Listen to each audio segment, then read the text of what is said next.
Hey Bounty and Soul family, welcome to today's plant-powered kitchen. It's me, Lyric. I'm here today to do another video on food preservation. Y'all were really excited about the drying foods video that I did, drying foods in medicine using dehydration as a form of food preservation. So I wanted to do another one, this time on freezing foods.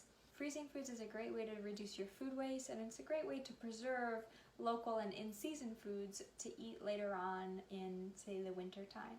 Freezing is also believed to be the method to preserve the most amount of nutrients in the foods. It can be really simple because you don't need a lot of special tools to do it, like contrasted to something like canning where you do need to have specific tools. All you really need is a freezer and some sort of receptacle. We'll see it depends on the type of food that you're freezing, if you may need a few other elements, but the basics are just a freezer and either bags that fully seal or jars that fully seal. So I freeze a lot of food. I have my freezer that's built in above my fridge, and then my neighbor actually a few years ago gifted me a chest freezer, and so that's like a standalone freezer that's just for frozen foods.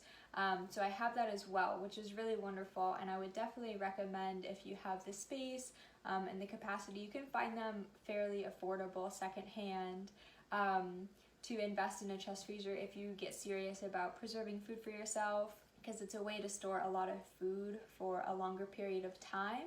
Of course, the downside with this type of food preservation when compared to something like dehydration is that you do need continual electricity to keep the food frozen. So those are your things to consider overall. It's fairly simple materials wise. It does need continued electricity, and then the methods you're using will depend on the type of food you're freezing. So let's check that out. So the first thing we'll talk about is the fact that you can freeze liquids. So this could be soup broths, like blended creamy soups, syrups, juices. You could freeze teas if that felt like it was a need for you. Any other liquids you can think of. What you want to consider is using a jar that's well tempered, so a nice, good, strong glass jar that has a lid that fully seals. And the most important thing is you want to leave headspace. So you can see this dark purple is my liquid here. This is some elderberry syrup that I froze. And this is about an inch lower than the top of the jar. That's called headspace. You want to make sure you're leaving a lot of headspace in your jars so that when the liquid freezes, it's going to expand. And if you don't leave the headspace, it could try to expand out of the jar. It could cause the jar to shatter. It could cause the lid to warp, and then you don't have a tight seal. So you always leave headspace in your jar if you're freezing liquids. And then the second thing to know about freezing liquids is you do not put a hot jar into the freezer because it could explode. If you put a really hot liquid in the jar, seal it up, and put it straight in the freezer, that extreme hot to cold transition could very likely cause the jar to shatter. You can also freeze whole fruit, like these strawberries. When you thaw the food, it's not going to have the same texture. So frozen fruit could then be used in smoothies, frozen. It could be thawed and used in puddings. You could add frozen fruit to oatmeal. You could bake it into a pie or a tart. There's lots of options. But what to know about freezing your fruit is that you want to do any sort of processing that you would need to do to eat the fruit before you freeze it. So that means cutting off the green part of the strawberries, that means peeling the bananas, any of that type of thing, because it's going to be much harder to do when it's frozen, and even after it thaws, since the strawberry will be mushy, it's going to be harder to cut off the green part. So do that before you freeze it.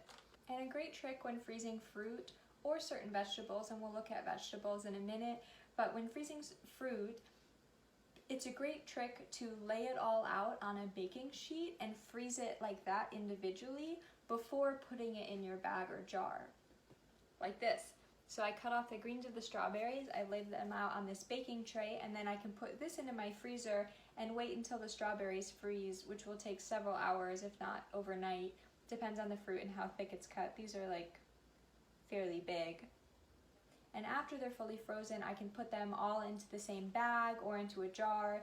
And this step is going to minimize them sticking together, which may happen over time anyway, but it can help reduce that, which makes it much easier to actually use this food, especially if you're going to keep these frozen for a smoothie. You can just grab out a handful instead of having a big whole frozen chunk of a gallon bag of strawberries.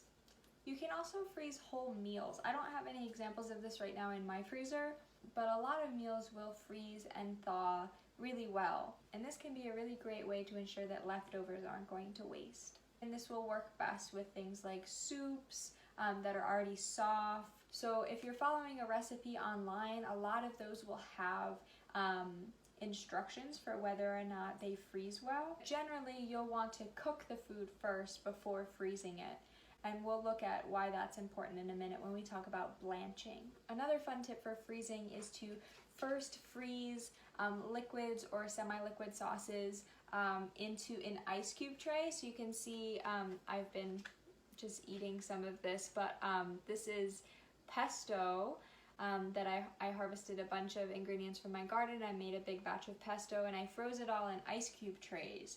And so after it's frozen in the ice cube tray, then I can pop them out and put them into a bag or a jar. And that, again, just like the strawberries, is going to prevent it from sticking together. So I've essentially made kind of little single serving portions of pesto that I can pull out of the bag instead of having to freeze, you know, a bunch of big jars and then needing to use all of it when I take it out of the freezer.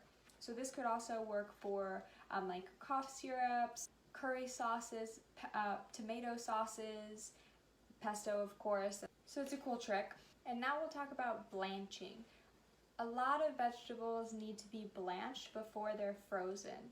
Blanching is when you rapidly heat the vegetable and then rapidly cool it. The easiest way to do this on a home scale is through a hot water bath. So you'll bring a pot of water to a boil, you'll dunk the vegetables in for a certain amount of time, and then you'll remove them and cool them in an ice bath. And what this does is stop the enzymes that would continue to kind of biodegrade, eat away, ripen the foods that you're freezing in the freezer. So it's going to help to maintain the texture, the color, and the nutrition of the foods that you're freezing by stopping those enzymes.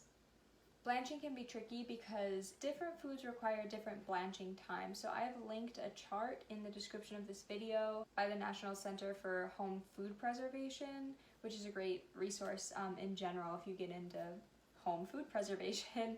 They do a lot of safety awareness and education and provide a lot of resources like this blanching chart. I'll show you what blanching is really quickly. So I have a pot of boiling water and I have a bowl of ice water. My ice maker is not working right now, so I just put the water in the refrigerator for a few hours, and so it's really nice and cool. So you want cool water, cooler than what would come out of your tap, and boiling water. I have sliced bell peppers that are ready to blanch. I looked at that chart that I linked in the description of this video, and it says to blanch sliced bell peppers for 2 minutes. So I'm going to put them in my boiling water. I'll set a timer for 2 minutes and then we'll see what's next. It's been 2 minutes, so I'm ready to take my peppers out of the boiling water and put them directly into the cool water. By dunking them into the cool water, that's going to stop the cooking process that began happening. You can look at the chart for the specific times for your specific foods, but for peppers that was just enough time to, again, stop those enzymes from reacting within the food and continuing to ripen it as it's frozen, which can change the structure and the color and the longevity of how long the food is going to store in the freezer.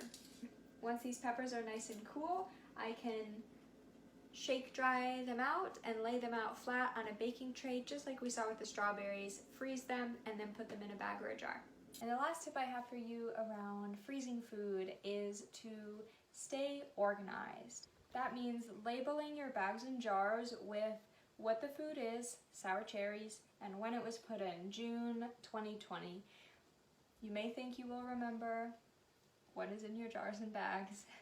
You will not remember unless you have a way better memory than me. But it's very likely that you will forget, because the food can look different after it freezes too. So even if it's in a clear receptacle, it can be confusing.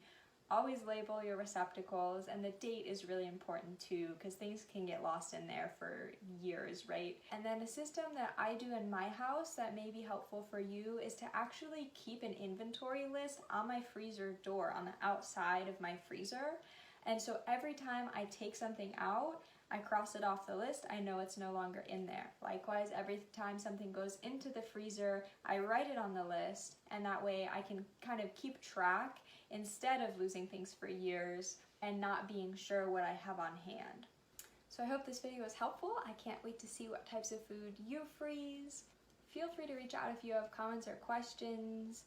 My email's in the description of this video. You could also leave a comment, and I'd love to talk with you more. If you're interested in any other types of food preservation, please let me know. I would love to do more videos on this topic. I'll see you soon.